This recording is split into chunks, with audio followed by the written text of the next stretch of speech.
नमस्कार, मैं हुज़ैफा गौर। भारत में सभी धर्मों के लोग रहते हैं और इस वक्त लगभग सभी धर्मों के त्योहार भी चल रहे हैं। और सबसे अहम बात, सभी धर्म शांति, मोहब्बत, प्यार की बात करते हैं। अगर बात की जाए मुस्लिम की, तो उनका रमज़ान का पाक महीना चल रहा है। इसके बाद मीठी ईद आती है। और वहीं दूसरी तरफ हिंदू धर्म के लोगों की पहले रामनवमी, दूसरा हनुमान जयंती। और इन्हीं दोनों की यात्राओं की वजह से कह सकते हैं, इन पर यात्राएं जब हो रही थी तो उन पर पत्थरबाजी हुई। सबसे पहले हम मामला उठा लेते हैं मध्य प्रदेश का।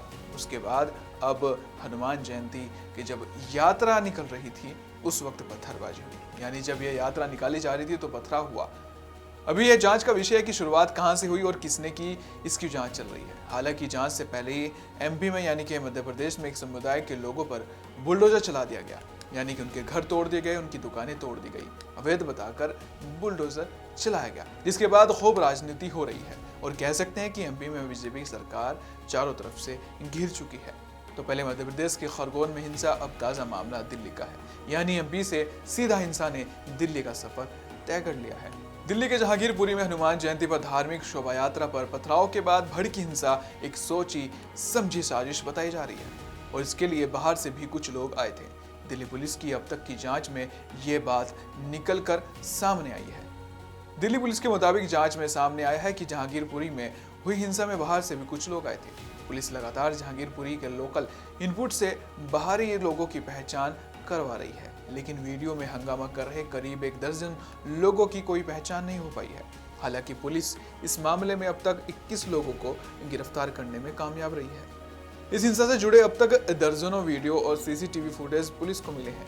पुलिस इन वीडियो को देखने के बाद ही अपनी जांच को आगे बढ़ा रही है, लेकिन इधर पुलिस की भी कार्रवाई पर आरोप लग रहे हैं कि वो सिर्फ एक ही समुदाय के लोगों को निशाना बना रही है।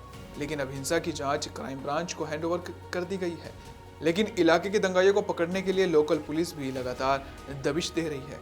हिंसा में 2 बड़े चेहरे बताए गए हैं, अंसार और असलम। अब तक 21 गिरफ्तारी हो चुकी हैं और 2 नाबालिगों को हिरासत में लिया गया है।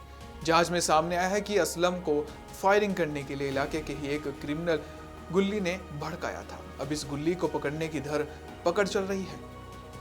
साथ ही एक और शख्स को जो फायरिंग करता हुआ नजर आ रहा था, हालांकि उसकी गोली किसी को लगी नहीं, उसकी पहचान हो गई है और उसे पकड़ने के लिए भी छापेमारी चल रही है।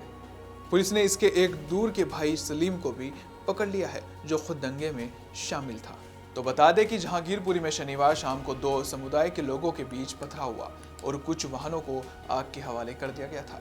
इस हिंसा में एक सब इंस्पेक्टर को गोली लगने के साथ ही कुल 9 लोग घायल हुए थे, जिनमें से 8 पुलिसकर्मी शामिल हैं। इस घटना की जांच के लिए अब लोकल पुलिस के साथ ही क्राइम ब्रांच को लगा दिया गया है। अब जांच के बाद पता चलेगा कि आखिर मामला कहां से शुरू हुआ और इसके दोषी कौन लोग हैं।